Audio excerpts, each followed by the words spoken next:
ஸ்டாலின் மே 17 இயக்கத்தை சேர்ந்த சிவா திலீபன் என்ற தோழர் ஒருவர் இந்தி திணிப்பை எதிர்ப்பதற்காக தன்னுடைய உயிரையே கொடுக்கிறேன் என்று ரயிலுக்கு முன்னால் இந்தி வீழ்க தமிழ் வாழ்க என்று முழங்கியபடியே ரயிலுக்கு முன்னால் விழுந்து தன்னுடைய உயிரை விட்டிருக்கிறார்.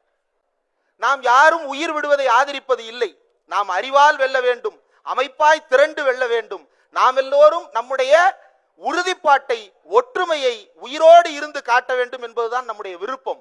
ஆனால் அந்த உரிமைப்பாட்டை, அந்த ஒற்றுமைப்பாட்டை ஓங்கி ஒழிப்பதற்காக, தமிழர்களுடைய மனசாட்சியை உலுக்குவதற்காக சிவா திலீபன் தன்னுடைய உயிரை கொடுத்தார். இனி ஒரு உயிர் இப்படி போகக்கூடாது என்பதுதான் நம் எல்லோருடைய விருப்பமும். ஆனால் போன அந்த உயிருக்கு இந்த நிமிடம் வரை திமுகவின் தலைவர் முதலமைச்சர் ஸ்டாலினை தவிர வேறு எந்த தலைவரும் இரங்கல் கூட தெரிவிக்கவில்லை.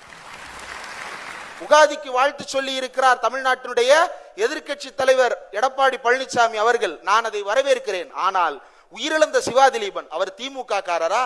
திமுகவை கடுமையாக விமர்சிக்கின்ற மே 17 இயக்கத்தை சேர்ந்தவர். அவருக்கு தன்னையே விமர்சித்தாலும் தமிழுக்காக உயிரை தந்தார் என்று தமிழ்நாட்டின் முதலமைச்சர் தரையிறங்கி போய் அவருக்கு உடன் நிற்கிறார். ஆனால் எதிர்க்கட்சி தலைவர் அந்த உயிரிழந்த வீரருக்கு அஞ்சலி கூட செலுத்தவில்லை. அவருக்கு மட்டுமல்ல, நல்ல கண்ணு, தமிழ்நாட்டில் நல்ல கண்ணுவை பிடிக்காத யாரும் இருக்க முடியாது. எளிமையின் உதாரணமாக வாழ்ந்தவர். அவருடைய மறைவுக்கும் போகவில்லை. தமிழுக்காக உயிரை கொடுத்த சிவா திலீபன் உடலுக்கும் அஞ்சலி செலுத்த நேரில் போவது மட்டுமல்ல, ஒரு இரங்கல் குறிப்பை கூட எடப்பாடி பழனிசாமி அவர்கள் வெளியிடவில்லை. பாஜக வெளியிடாது. ஏனென்றால் ஒரு உயிர் போனதற்கு காரணமே பாஜகவினுடைய இந்தி திணிப்பு நடவடிக்கை தான். தாவேகாவின் தலைவரும் பனையூரில் இருந்து இன்னும் வாய் திறக்கவில்லை. ஏன்? தமிழன் ஒருவனுடைய உயிர் போயிருக்கிறது என்றால் அந்த உணர்ச்சியை கட்டுப்படுத்துகின்ற வகையில் யாரும் இதுபோல் செய்யக்கூடாது, அதற்காக நம்முடைய மொழி உரிமையை விட்டுக் கொடுக்க கூடாது என்று பேசுவதற்கு எடப்பாடி பழனிசாமிக்கும் நயினார் நாகேந்திரனுக்கும் தாவேகா தலைவர் விஜய்க்கும் என்ன தடையாக இருக்கிறது?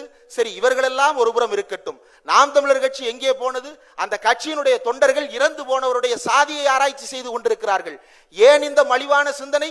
தமிழுக்காக தன்னுடைய உயிரை தந்த ஒருவனின் சாதியை தேடி அலைந்து அவன் தெலுங்கன் என்று இல்லாத ஒன்றை இட்டுக்கட்டி அந்த உயிரிழப்பை கொச்சைப்படுத்தி கொண்டிருக்கிறார்கள். அதை கண்டித்து நாம் தமிழர் கட்சி பேசி இருக்க வேண்டாமா? ஏன் பேசவில்லை?